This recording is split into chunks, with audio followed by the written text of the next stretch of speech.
Start करते हैं।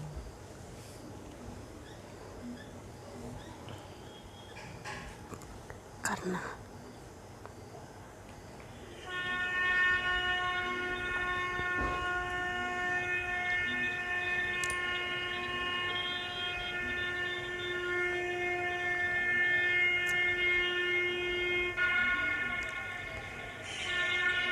ओम नमः शिवाय। सभी भक्तजनों को ओम नमः शिवाय।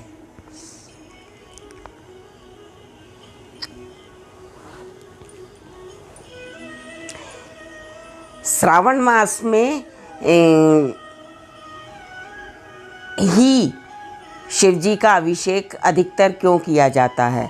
वैसे तो 12 महीने शिव जी के दिन रहते हैं और अभिषेक उनका किया जा सकता है, मगर श्रावण मास में विशेष रूप से किया जाता है और श्रावण मास में विशेष ही उसका बहुत अधिक महत्व होता है।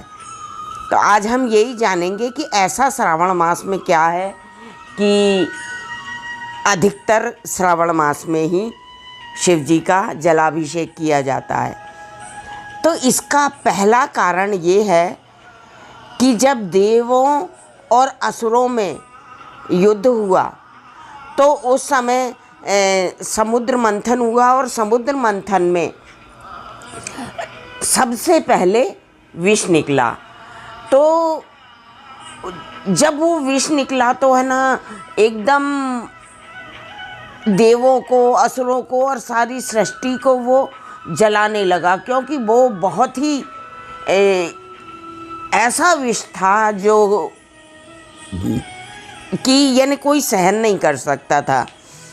तो उसे शिव जी ने पीना शुरू कर दिया ताकि वो सृष्टि को किसी भी प्रकार का नुकसान ना पहुंचा सके। तो वो समय श्रावण का ही महीना था। तो उन्होंने जब विष पीना चालू किया तो पार्वती जी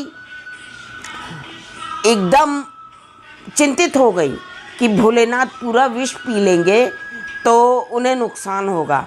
तो उन्होंने क्या किया कि वो उस विष को शिव जी के गले में ही रोक लिया और उनके शरीर में नहीं फैलने दिया। और तो इसी कारण से वो नीलकंठ कहलाए, क्योंकि उस विष से इतना ऐसा विष था जो बहुत ही नुकसानदायक था। तो उसको गले में जब रोका तो शिव जी का गला एकदम नीला हो गया और जभी से वो नीलकंठ कहलाए। और वो मास था श्रावण का मास। तो इसलिए जब वो विष रुक गया तो शिव जी बहुत प्रसन्न हुए और स्वस्थ होकर और उन्होंने सबको आशीर्वाद दिए और बहुत खुश हुए वो। तो इसलिए शिव जी की प्रसन्नता के लिए ही श्रावण मास में उनका जलाभिषेक किया जाता है, क्योंकि जब वो उनके कंठ में विष रुक गया तो सभी देवों ने उसे जल से धोना प्रारंभ किया और शिव जी के ऊपर जल डाला, बार बार जल डाला। तो उससे उनका यानी आराम लगा। तो इसलिए श्रावण मास में ही शिव जी का जलाभिषेक अधिकतर किया जाता है। अच्छा, दूसरा कारण था कि पार्वती जी ने जब शिव जी को पति रूप में प्राप्त करना चाहा तो उन्होंने श्रावण मास में घोर तपस्या की और वो शुरुआत की, उन्होंने शिव जी की तपस्या की। तो वो श्रावण मास था। तो जब शिव जी प्रसन्न हुए और उन्हें आकर अपनी भक्ति का और पति रूप में प्राप्त करने का पार्वती जी को वरदान दिया और वो बहुत प्रसन्न हुए और पार्वती जी भी बहुत प्रसन्न हुई। इसलिए श्रावण मास में शिव जी की प्रसन्नता के लिए उनका जलाभिषेक किया जाता है। और तीसरा कारण ये था कि शादी के बाद जब पार्वती जी से उनकी शादी हो गई तो पहली बार वो ससुराल गए, अपने ससुराल गए तो वहाँ पर सभी लोग अति प्रसन्न हुए शिव जी को देखकर और उनका भांति भांति से उनका स्वागत किया और उनकी बहुत प्रकार से पूजा अर्चना की गई। तो उससे भोलेनाथ बहुत प्रसन्न हुए और उन्होंने प्रसन्न होकर वहाँ पर सभी को आशीर्वाद दिए और वरदान दिए। इसलिए उनका जलाभिषेक श्रावण मास में अधिक किया जाता है और उनकी प्रसन्नता के लिए किया जाता है। अच्छा, चौथा कारण ये है कि शिवजी और पार्वती जी दोनों ही श्रावण मास में पृथ्वी पर ही विचरण करते हैं। वो अपने कैलाश को छोड़ के और पृथ्वी पर आ जाते हैं और अपने भक्तों को वरदान देते हैं, उनसे प्रसन्न होते हैं और उन्हें भांति भांति के सुख प्रदान करते हैं।